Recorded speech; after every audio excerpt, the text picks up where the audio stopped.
General Upendra Bedi, Chief of Army Staff, women officers participating in this course, officers of MOD and Armed Forces, friends from media, ladies and gentlemen. It is a great honor to address this distinguished gathering of the women military officers participating in the United Nations Women Military Observers Course.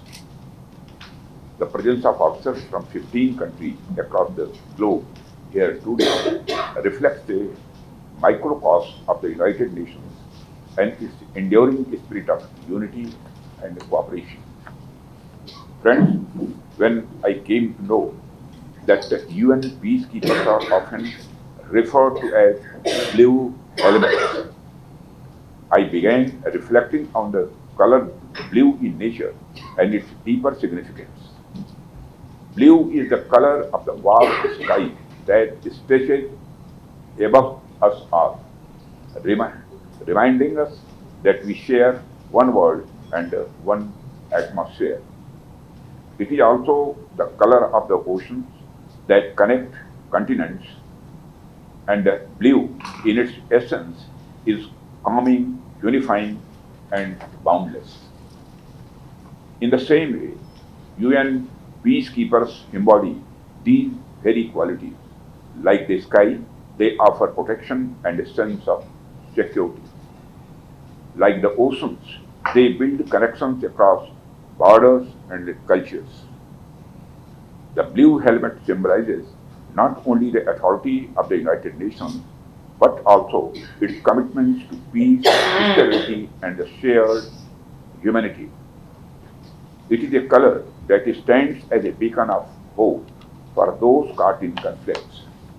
In this spirit of hope and unity, the role of women peacekeepers becomes even more vital, adding new dimensions of trust, inclusivity, and effectiveness to the UN missions.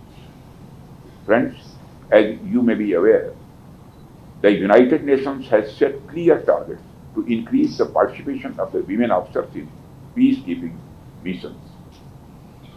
This commitment stems from the recognition that the women peacekeepers are essential to making missions more effective, inclusive, and sustainable. Women officers bring invaluable perspectives and approaches to peace operations.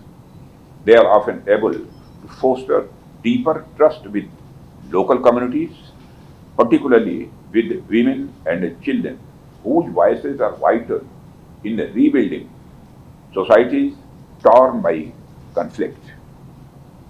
Their presence has been shown to help prevent sexual violence, improve access to humanitarian assistance, and increase gender equality on the ground.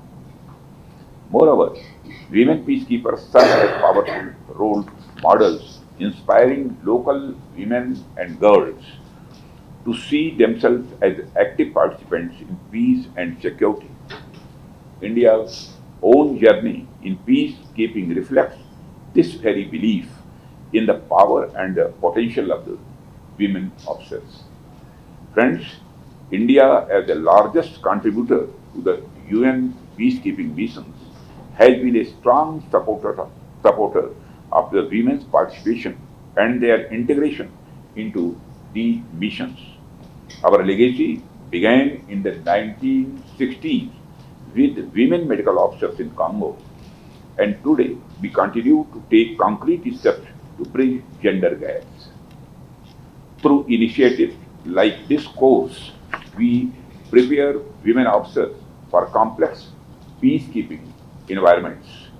And we are also strengthening policy to encourage women's participation in our armed forces and peacekeeping contingents, ensuring they have equal opportunities to lead and serve.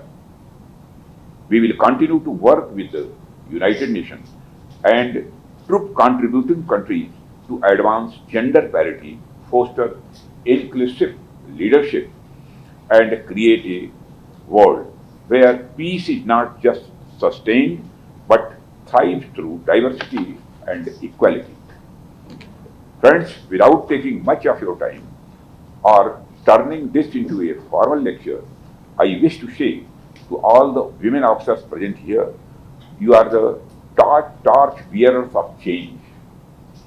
Your dedication strengthens not only peacekeeping but also the very fabric of global security. India stands with you, proud of your contributions, and steadfast in its commitment to support your journey. Thank you very much.